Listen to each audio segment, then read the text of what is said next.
Roman Reigns versus Brock Lesnar undisputed WWE universal championship match. इस match ने तहलका और धमाका एक साथ क्रिएट करके दिखाया है। ट्रैक्टर के ऊपर से ही कूद के ब्रॉक लेसनर ने रोमन रेंज के ऊपर हमला कर दिया। ब्रॉक लेसनर ने रोमन रेंज को डिस्ट्रॉय करके रख दिया, पूरी तरीके से हिला के रख दिया, सुप्लेक्स सिटी की सैर करवा दी। रोमन रेंज का कुछ अता पता नहीं मेरे साथ क्या होते जा रहा है। उसके बाद वो जाते हैं ऑडियंस के बीच में। रोमन रेंज ने वहाँ पर कम बैक करने की कोशिश की, लेकिन आपको पता है कि ब्रॉक लेसनर है, उन्होंने कैमरामैन के ऊपर ही रोमन रेंज को फेंक दिया। उसके बाद पॉल हेमन ने थोड़ी सी मदद कर दी रोमन रेंज की। उसके बाद टेबल के ऊपर रोमन रेंज ने समोन ड्रॉप लगा दिया ब्रॉक लेसनर को।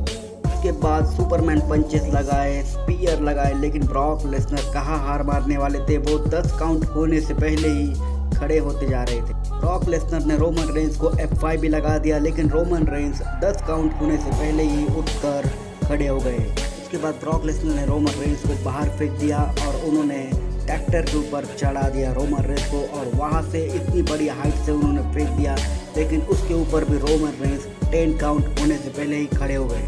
ब्रॉक लेसनर ने रोमन रेंज को रिंग में जाके F5 लगाया। रोमन रेंज ने उनको गिल्टी चौक भी लगाया, लेकिन ब्रॉक लेसनर ने फिर से कम और लॉक में गिल्टी चौक को बदल दिया और रेफरी को उनको रोकना पड़ा क्योंकि रोमन रेंज पूरी तरीके से सो गए थे। उसके बाद ब्रॉक लेसनर बाहर जाते हैं, ट्रैक्टर में बैठते हैं और उन्होंने शॉकिंग तरीके से रिंग को उठा के रख दिया। यानी कि ट्रैक्टर में बैठते हैं वो, और ट्रैक्टर की टाइल की वजह से, फ्रंट रोलर की वजह से उन्होंने पूरी तरीके से रिंग खड़ी कर दी। उसमें थे रोमन रेंज वहाँ से गिर जाते हैं, पूरी तरीके से डिस्ट्रॉय कर जाते हैं।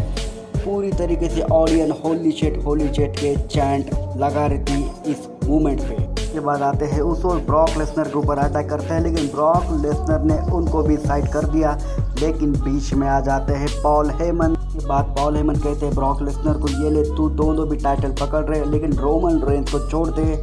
रोमन रेंज की पूरी तरीके से बुरी हालत हो चुकी है, लेकिन अब ब्रॉक लेसनर ने यहाँ पर पॉल हेमन को भी नहीं बख्शा, उठा के F5 दे दिया टेबल के ऊपर।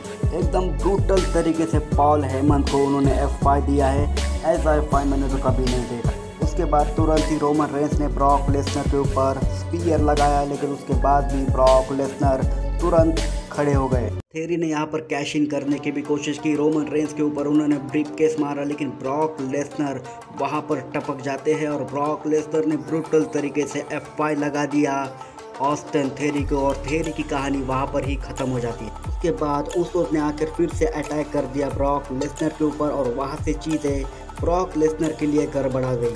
उसके बाद रोमन रेंज ने 2-3 स्पीयर भी लगाए, लेकिन Brock Lesnar is never give up, खड़े होते ही जा रहे, लेकिन ब्रॉक लेसनर हार नहीं मान रहे। उसके बाद रोमन रेंज ने 2 बार ब्रॉक लेसनर के ऊपर टाइटल मारा, यानी कि उनके मुंह के ऊपर टाइटल मारा, लेकिन उसके बाद भी Brock Lesnar never give up. Roman Reigns बुरी तरीके से बौखला जाते हैं, वो अनाउंसर टेबल लेते हैं, वो ब्रॉक लेसनर के ऊपर डालते हैं, स्टील पोस्ट, चेयर, टेबल, सब कुछ वो ब्रॉक लेसनर के ऊपर डाल देते हैं और उसके ऊपर खड़े हो जाते हैं। रेफरी ने 10 तक काउंट किया, ब्रॉक लेसनर नहीं उठते, और वहाँ पर रोमन रेंज एक बार फिर से जीत जाते हैं, और एक बार फिर से ब्रॉक लेसनर की हार होती है रोमन रेंज के सामने। और यहाँ पर 2022 की समर स्लैम ख़त्म हो चुकी है। अगर आपने अभी तक फिनोमिनल RJ रेसल चैनल को सब्सक्राइब नहीं किया है तो जल्दी से जल्दी कर लीजिए, प्यारा सा कमेंट कर दीजिए, लाइक कर दीजिए और नोटिफिकेशन बेल को ऑन कर लीजिए, क्योंकि हमारे चैनल पर प्रो रेसलिंग से जुड़ी वीडियो आती रहती है। तो जल्द से जल्द चैनल को सब्सक्राइब कर लीजिए।